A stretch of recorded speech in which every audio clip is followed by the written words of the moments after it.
আসসালামু আলাইকুম প্রিয় শিক্ষার্থীবৃন্দ, শিখন ছায়া অনলাইন কোচিং এর পক্ষ থেকে তোমাদেরকে জানাই শুভেচ্ছা। তোমাদের সঙ্গে আছে আমি মোহাম্মদ সাকিব। আর আজ আমরা ইংরেজি গ্রামার থেকে খুবই গুরুত্বপূর্ণ একটি পার্ট ইংরেজি গ্রামারের ভয়েস চেঞ্জ সমাধান করার চেষ্টা করব। তো চলো বেশি কথা না বাড়িয়ে শুরু করা যাক। তোমরা বোর্ডে দেখতে পাচ্ছ আমি কয়েকটি রুলস লিখে রেখেছি, অর্থাৎ আজকে আমরা কিভাবে অ্যাক্টিভ বাক্য থেকে একটা প্যাসিভ বাক্য তৈরি করতে হয়, অর্থাৎ active sentence to passive sentence কিভাবে কনভার্ট করতে হয় এই বিষয়ে আলোচনা করব। তো দেখো, যদি অ্যাক্টিভ বাক্যটা যদি প্রেজেন্ট ইনডিফিনাইট হয়, অর্থাৎ ভার্ব ওয়ান থাকে অ্যাক্টিভে, তো সেক্ষেত্রে প্যাসিভ করার সময় আমাদেরকে ভার্ব ওয়ান যখন দেখব তখন আমরা সেখানে এম ইজ আর ব্যবহার করব এবং তারপর ভার্ব থ্রি বসবে। অর্থাৎ প্যাসিভের ক্ষেত্রে সবসময়ের জন্য ভার্ব পাস্ট পার্টিসিপল হয়ে থাকে, অর্থাৎ ভার্বের তৃতীয় রূপ হয়ে থাকে। তো দেখো, ভার্ব ওয়ান থাকলে এম ইজ আর বসবে, ভার্ব থ্রি বসবে।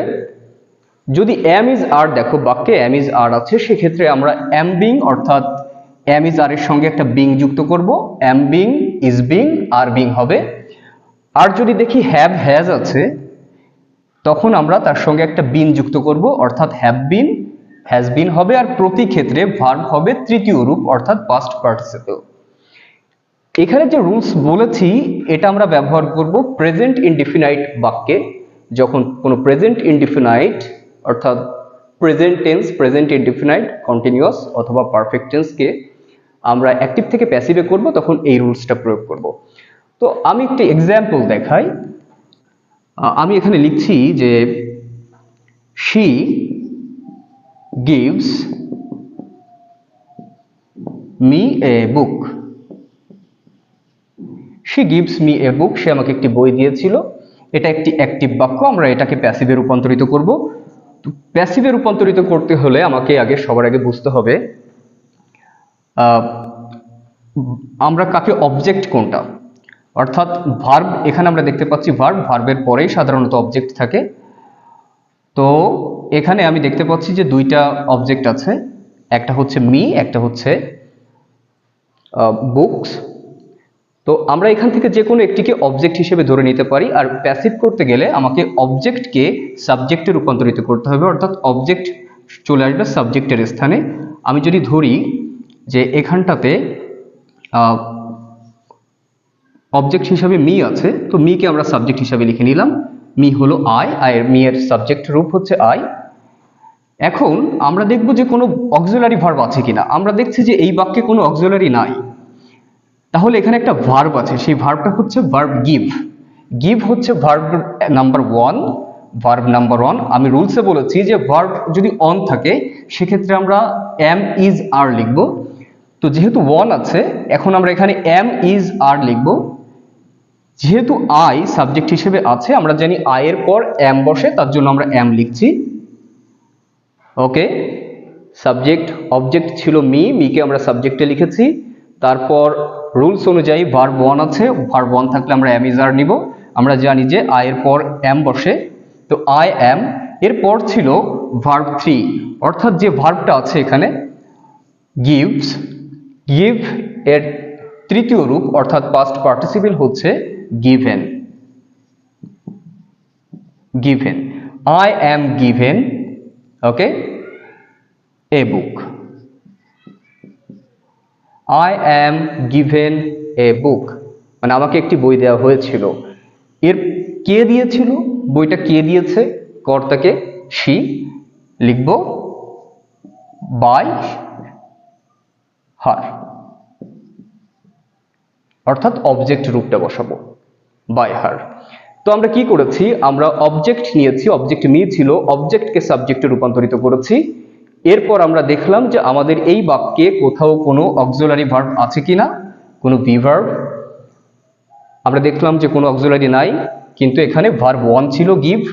আর আমরা জানি ভার্ব ওয়ান থাকলে সেখানে এম ইজ আর বসাতে হয়। তো আয়ের পর এম ইজ আর এর মধ্যে এমটাই বসে, তো আয়ের পর আমরা এম বসালাম। এরপর যথারীতি ভার্ব থ্রি ছিল, ভার্ব থ্রি থাকলে আমরা জানি যে গিভ ভার্ব, গিভের তৃতীয় রূপ অর্থাৎ পাস্ট পার্টিসিপল গিভেন, তো আমরা গিভেন লিখলাম। এরপর বাকি অংশটা লিখে রেখেছি। আর যে কার দ্বারা বইটা দেওয়া হয়েছিল, কাজটা কে করেছিল, সি, এটাকে লিখবো বাই, অর্থাৎ দ্বারা, কার দ্বারা হয়েছিল, বাই হার, তার দ্বারা, বাইয়ের পর অবজেক্ট রূপটা বলবে। দ্বিতীয় এক্সাম্পলে আমরা লিখতে পারি যে my father has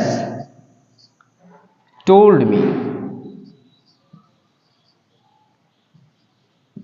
me everything. Okay, my father has told me, এটুকুই থাকুক। তো এই বাক্যে আমরা আবার দেখব আমাদের অবজেক্ট, ভার্বের পর অবজেক্ট কোনটা আছে, অবজেক্ট আছে মি, মিকে আমাদের সাবজেক্টে রূপান্তরিত করতে হবে। আমরা জানি মি এর সাবজেক্ট হচ্ছে আই।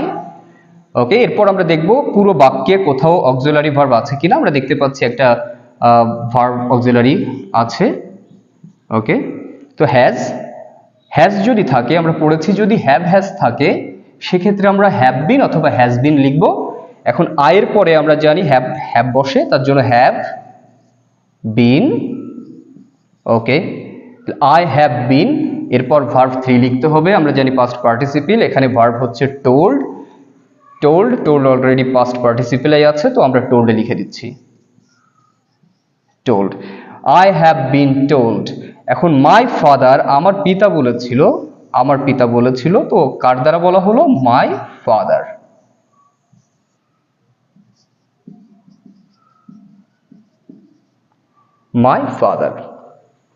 ওকে, তো তারপর আরেকটা উদাহরণ দিই।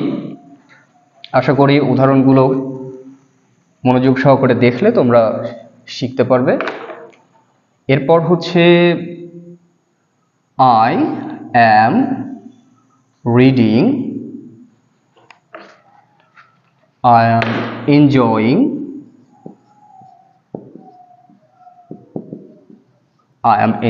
the game, movie. I am enjoying the movie, আমি একটি মুভি দেখছি। তো এই বাক্যটাকে আমরা যখন প্যাসিভে রূপান্তরিত করব, তখন আমাদের ফর্মুলা অর্থাৎ আমাদের রুলস নাম্বার 1 ছিল যে অবজেক্ট থাকবে তাকে আমাকে সাবজেক্ট আনতে হবে। তো অবজেক্ট আমরা জানি ভার্বের পরেই অবজেক্ট থাকে, দি মুভি অবজেক্ট। তো আমরা দি মুভিকে প্রথমে লিখব। আর্টিকেল যদি থাকে অবজেক্টের পূর্বে, আমরা আর্টিকেল সহ অবজেক্টকে বসাবো, দি মুভি। ওকে, অবজেক্ট সাবজেক্টে রূপান্তরিত হলো। এরপর আমরা চেক করব পুরো বাক্যে কোথাও কোনো অক্সিলারি আছে কিনা, অর্থাৎ এই ধরনের কোনো অক্সিলারি আছে কিনা। আমরা দেখতে পাচ্ছি যে অ্যাম একটা অক্সিলারি ভার্ব।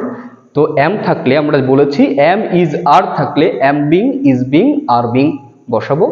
তো দি মুভির পর অ্যাম বসবে না, আরও বসবে না, সিঙ্গুলার, তার জন্য ইজ বসবে। তো ইজ, দি মুভি ইজ, আর বিংটাকে বসাতে হবে, is being, the movie is being. এরপর রুলসে ছিল ভার্ব 3 অর্থাৎ পাস্ট পার্টিসিপল করতে হবে। তো ভার্ব ছিল এনজয়, আমরা জানি এনজয়ের পাস্ট পার্টিসিপল হচ্ছে এনজয়, এনজয়েড, অর্থাৎ enjoyed. Okay, the movie is being enjoyed, মুভিটি আর সিনেমাটি উপভোগ করা হচ্ছে।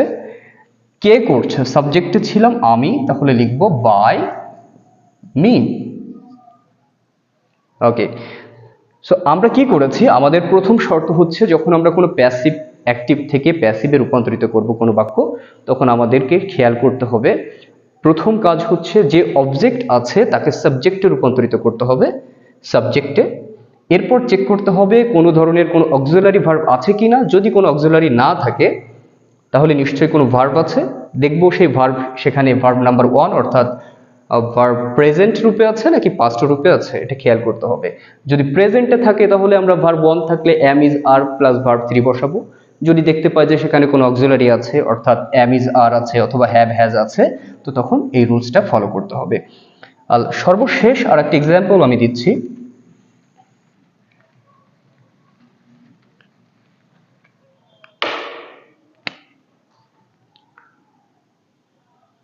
The boy